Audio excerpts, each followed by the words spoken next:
हाय बाप रे बाप, हाय बाप हो बाप, हमें का रुआ दिल बना। हाय बाप रे बाप, हाय बाप हो बाप, कश्मीर से लेके कन्याकुमारी तक ये 2023 में हमने का रुआ दिल बना सा, मुआ दिल बना सा। हमारे ये इंतजार बा भैया के 2024 के कि आज ही आवल बा, आई हमार जीना जीमा बराइत हो जाए हो दादा। चलते इंतजार करता नहीं कर। हाय बाप रे बाप।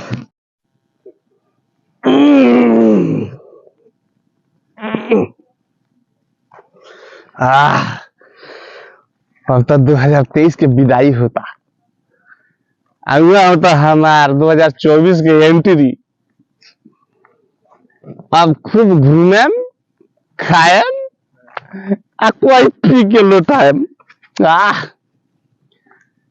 अरे 2023 के विदाई में बाटे भैया के, चलो तनी ओकरा से भेंट कर। अरे आ गईले अब मनीष भैया, अरे आ गईले अब मनीष भैया 2024 में घुमाइब हो। 25 के फर्स्ट चुनाव में उनकरा के सीएम बनाइब हो। चलते 23 के भैया से भेंट करे, तनी ओकर हाल चाल पूछ लिया। मनीष भैया के साला इतना माने फंसा दिल लहसन कि 9 महीना में उनकरा के जेल में डायरेक्ट डाल दिल लहसन। अरे चलिए 23वां भैया से भेंट करी रे। बाप रे बाप, 24वां भैया कब आई रे दादा, जे हमार छुट्टी हो की रे दादा। भैया प्रणाम। प्रणाम भैया प्रणाम। अरे तो का बात बाकी रो बतारी रे भैया, तोरे हमें इंतजार होला जानले। हां देखना हमरा के घुमाओ तरह से, कोनो जंगल में लेता, कोनो पहाड़ पर लेता, आ कोनो नदी के किनारा ले जाता। आई अपने मुर्गा भात और दारू हेते तो शीशी में पिए तरह से। अच्छा हमार सर्वज्ञ सुखा दे वहां से। सही के रे,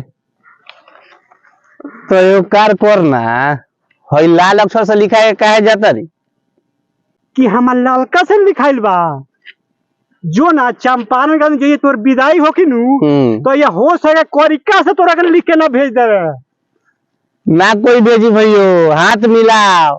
2024 में मनीष भैया के गाँव गाँव घुमा के आ 25 के सीएम एकदम कुर्सी पर बैठा के तो रे 2024 अभी चंपारण में जो हो न सके तेहू गाड़ मत फरवा के चलिए। ओही सुनू आवते एंट्री मनीष भैया के निकले बनी।